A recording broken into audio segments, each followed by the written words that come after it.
মাশাআল্লাহ, অরিজিনাল সাদা racer, down শেপের মাদি, ডিম নিয়ে বসা আছে। জনসন লাইন লংয়ের, আমার লফটে সব লংয়ের কবুতর পালি জনসনের। লংয়ের কবুতর দিয়ে শর্ট মিডের লং সবভাবেই রেস করা যায়। যে বাচ্চাগুলো রেডি করি শর্ট ভিডিও তাদের বাবাগুলো দেখাই। আমার লফট থেকে কোনো মাস্টার পেয়ার রানিং পেয়ার বিক্রি করি না।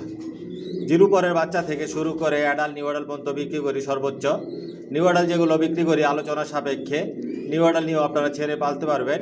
যেই নিউ অ্যাডাল্টগুলো বিক্রি করার জন্য রেডি করা থাকে আকাশ দেখার কোনো সুযোগ দেয় না, নিশ্চিন্তে আপনারা গ্যারান্টি সহকারে ছেড়ে পালতে পারবেন। সাবস্ক্রাইব করে নেবেন, নোটিফিকেশনটি প্রেস করবেন নতুন ভিডিও দেখার জন্য। আমার লং ভিডিও দেখবেন, লং ভিডিওতে বাচ্চা অ্যাডাল্ট নিউ অ্যাডাল্ট দেখানো হয়, বিস্তারিত সব কিছু বলে দেই, ফোন নাম্বার অ্যাড্রেস দেওয়া থাকে। নতুন নতুন যেই বাচ্চাগুলো রেডি করি আমার লং ভিডিওতে দিয়ে থাকি। কোয়ালিটি সম্পন্ন কবুতর পালি, কোয়ালিটি সম্পন্ন বাচ্চা রেডি করে নিজের লফট থেকে বিক্রি করি। Original racer.